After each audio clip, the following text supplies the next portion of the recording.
ဂျပန်မှာအင်တာဗျူးဖြေဖို့ပြင်ဆင်နေတဲ့သူတွေရှိလို့ရှင်ဒီဗီဒီယိုအဆုံးထိဝင်ကြည့်သွားလိုက်ပါအင်တာဗျူးတစ်ခုအောင်ဖို့အတွက်ဆိုလို့ရှင်ကိုကဂျပန်စာဘယ်လောက်တော်တယ်ဘာတွေလုပ်နိုင်နေဆိုတဲ့ဟာကိုပြောပြဖို့လိုအပ်တယ်လို့အင်တာဗျူးအားတွေရဲ့ရှေ့မှာလုံးဝမပြောသင့်မမေးသင့်တဲ့စကားလုံးတွေရှိပါတယ်။နောက်ကိုယ်တိုင်လည်းအလုံးလုံးရင်းနဲ့မှသိလာရတာပေါ့နော်တချို့တွေကဂျပန်စာလည်းတော်ရတာနဲ့ဒီအချက်လေးတွေကိုအင်တာဗျူးမှာမှားပြီးတော့ပြောမိတဲ့အတွက်လုံးမရတဲ့သူတွေလည်းကြုံမှုပါတယ်။အဲဒါကြောင့်မလို့အားလုံးကိုတတိထားအောင်ပြောပြတာဖြစ်ပါတယ်။နံပါတ်1ချက်ကဒီလုပ်ကိုဘာလို့လာလျှောက်တာလဲလို့မေးတဲ့အခါမှာလာစားကောင်းလို့ပတ်စံအများကြီးလိုချင်လို့တိုက်ရိုက်ကြီးသွားဖြစ်ရမျိုးပါဂျပန်ကုမ္ပဏီတွေကပတ်စံထက်ကိုလုပ်ရမယ့်အလုပ်အပေါ်စိတ်ဝင်စားမှုနဲ့စ조사ကျင်စိတ်ကိုသူတို့ကပို့ပြီးတော့ကြည်တာပါအဲ့ဒါကြောင့်မလို့လာစားထက်ကိုယ့်ရဲ့ရည်ချင်းနဲ့ဒီအလုပ်ကဘယ်လိုမျိုးကိုင်းညီတယ်ဆိုတဲ့ဟာကိုပို့ပြီးတော့ဦးစားပေးပြီးပြောပါနံပါတ်2အချက်ကကိုယ့်ဘက်ကတကူကောင်းဆန်တဲ့အကြောင်းအရာတွေကိုပဲတန်းစီပြီးတော့မေးတာမျိုးပါဥပမာအလုပ်ဆင်းတဲ့ရက်တွေကိုကိုစင်းကျင်တဲ့ရက်ပဲရမလားတော့ပိုတီမစင်းကျင်ဘူးတော့ bonus ကဘယ်နှစ်လပိုင်းမှာဘယ်လောက်တိတိကျကျရမလဲဆိုတဲ့ဟာတွေမေးတာမျိုးပါနံပါတ်3အချက်ကအင်တာဗျူးအားတွေမေးတာကိုနားမလည်ဘဲနဲ့နားလည်ကျင်အောင်ဆောင်ပြီးတော့ဖြေတာမျိုးပါအဖြေမှန်ပြီးတော့ကွက်တိကျသွားတယ်ဆိုရင်တော့ကိစ္စမရှိပေမဲ့မှားပြီးတော့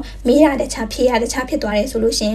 သူတို့မေးတာတခြားဖြေရရတခြားသူတကယ်နားလည်တာရောဟုတ်ရဲ့လားတကယ်လုပ်ငန်းဝင်တဲ့အချိန်မှာရောသူ့ကိုယုံကြည်ပြီးတော့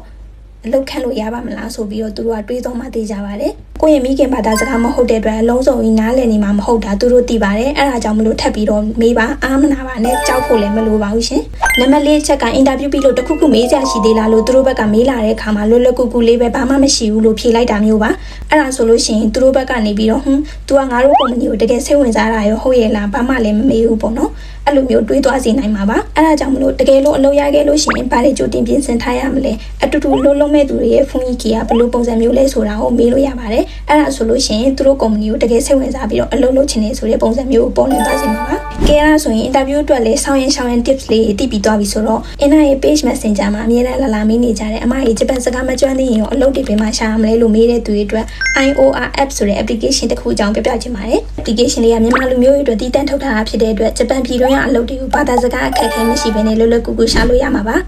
app ထဲကိုဝင်လိုက်တာနဲ့ part time full time ပြီးရင်တခုတည်းကီနိုအလုပ်တွေပါအမျိုးအစားစုံစုံလင်းလင်းရှာလို့ရပါတယ်အင်နာကိုရင်လည်းအလုပ်ခေါ်စာတွေတင်နေတဲ့သူဆိုတော့ DIOR ရဲ့ application ထဲမှာအလုပ်ခေါ်စာတွေတင်လိုက်ရင်လူတွေအရန်လာလျှောက်ကြပါတယ်အခုမြင်နေရတဲ့ message တွေကတော့တက်သေးပါပဲအလုပ်မိတ်ဆက်တဲ့ကုမ္ပဏီတွေအတွက်လည်းတကယ်ကိုယုံကြည်စိတ်ချရတယ်လို့အလုပ်ရှာနေတဲ့သူတွေအတွက်လည်းတကယ်ကိုအသုံးဝင်တဲ့ application တွေတစ်ခုဖြစ်မှာပါအဲဒါကြောင့်မလို့ဂျပန်ရောက်ခါစားအလုပ်ရှာရခံနေတဲ့သူတွေအလုပ်ပြောင်းနေတဲ့သူတွေအတွက်အလုပ်ခေါ်စာတွေကိုတစုတစည်းနဲ့ကြည့်လို့ရမှာမို့လို့တော်တော်လေးကိုအဆင်ပြေပါတယ်ဒီ application လေးကို Google Play Store ဒါမှမဟုတ် App Store မှာ download လုပ်ပြီး register လုပ်ထားလိုက်တော့နော်တကယ်ကိုသုံးရတာအဆင်ပြေလို့ 100% recommend ပေးပါတယ်အဲ့ဒါလေးမကသေးဘူးနောက်ဗီဒီယိုတွေမှာလည်းဂျပန်ကုမ္ပဏီတွေကြိုက်လေးကီရှော CV ဖောင်ကိုဘယ်လိုရေးမလဲဆိုတာနဲ့အဲ့ဒီ CV ဖောင်လေးကီရှောကိုသုံးပြီးတော့အဲ့ဒီ IOR app application နဲ့မှာဘယ်လိုမျိုးအလုပ်ရှောက်ရမလဲဆိုတဲ့ဟာကိုအသေးစိတ်တင်ပေးသွားဖို့ရှိတာမို့လို့ NI page ကို like and follow လုပ်ပေးထားဖို့မမေ့ပါနဲ့နော်အားလုံးအဆင်ပြေကြပါစေတတ်